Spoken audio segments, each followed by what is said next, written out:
Bismillahirrahmanirrahim. Assalamualaikum warahmatullahi ta'ala wabarakatuh. Alhamdulillahirabbil alamin. Allahumma shalli ala sayyidina Muhammad wa ala ali sayyidina Muhammad wa barik wasallim.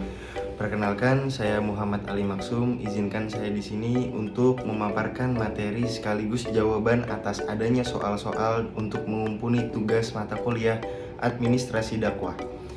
Tugas ini diampu oleh diri saya sendiri dan yang saya hormati Bapak Dr. Haji Arif Rahman SAG MPD dan Bapak Galih Abdi Nugraha SPDI MPD. Sebelum masuk ke dalam pembahasan jawaban dari soal-soal berikut, izinkanlah saya untuk memaparkan 3 poin soal-soal yang telah diberikan. Soal pertama tentang bagaimana yang kita ketahui tentang administrasi dakwah. Poin kedua tentang bagaimana cara kita menjelaskan fungsi administrasi dakwah dan contohnya. Dan yang ketiga adalah perubahan dinamika dunia teknologi dan dakwah yang begitu cepat tentunya, yang akan membuat kegiatan administrasi dakwah akan mengalami perubahan. Dalam pemaparan jawaban yang akan saya bahas, pertama, latar belakang administrasi dakwah. Secara aktual, bahwasannya administrasi dakwah ini merupakan proses keseluruhan dan kegiatan dakwah yang diselenggarakan di sebuah masjid maupun acara keagamaan lainnya. Administrasi dakwah juga merupakan proses keseluruhan dan kegiatan-kegiatan bersama yang harus dilakukan oleh semua pihak yang ada sangkut pautnya dengan tugas dakwah. Administrasi dakwah mencakup kegiatan-kegiatan yang luas, seperti adanya perencanaan, pengorganisasian, pengarahan, pengawasan, khususnya dalam bidang dakwah yang diselenggarakan di masjid maupun dalam acara keagamaan lainnya. Selanjutnya, latar belakang administrasi dakwah.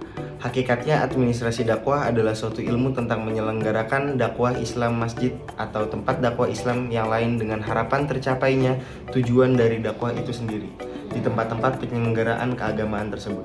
Administrasi dakwah sebagai seni adalah merujuk kepada sebuah proses atau kegiatan yang menyangkut gaya orang dalam mengajak orang untuk melakukan kerjasama atau cara-cara dan teknik untuk mengatur, mengajak, dan mengendalikan dalam organisasi tersebut. Kesimpulan dari pembahasan poin pertama dapat dirumuskan bahwasannya administrasi dakwah adalah sebuah kegiatan atau usaha untuk membantu, melayani, mengarahkan, atau mengatur kepada semua kegiatan di dalam usaha untuk mencapai tujuan yang di dalamnya adalah upaya untuk mengajak, menyeru orang lain kepada jalan kebaikan dan jalan yang benar, yaitu jalan agama Islam sesuai kepada syariat-syariat agama Islam. Terdapat 2 fungsional administrasi dakwah. Yang pertama adalah organisasi goals, yang kedua adalah general and overall policy. Ada 4 poin terhadap elemen-elemen komponen dasar dalam proses administrasi. Adanya planning, organizing, actuating, dan controlling. Selanjutnya adalah pembagian fungsi administrasi dakwah.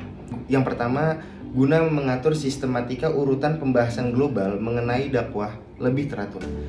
Yang kedua, analisis pembahasannya lebih mudah dan lebih mendalam elemen dakwah.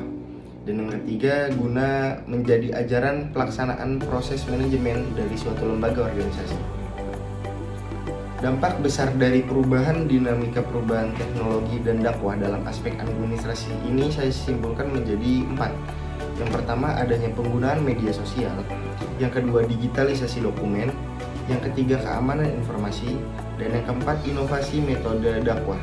Ini adalah dampak besar terhadap adanya perubahan dinamika dunia teknologi dan dakwah dalam aspek administrasi dakwah. Kesimpulannya adalah merupakan sebuah tanggapan terhadap perubahan ini dapat berbeda-beda tergantung pada kemampuan dan ketersediaannya sumber daya di masing-masing komunitas dakwah.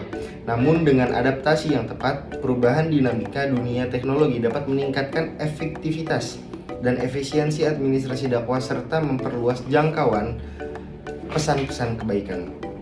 Mungkin itu yang dapat saya paparkan, kurang lebihnya mohon maaf apabila ada kesalahannya datangnya dari diri saya pribadi dan semua kelebihannya datangnya dari Allah Subhanahu wa taala. Akhirul kalam, wassalamualaikum warahmatullahi taala wabarakatuh.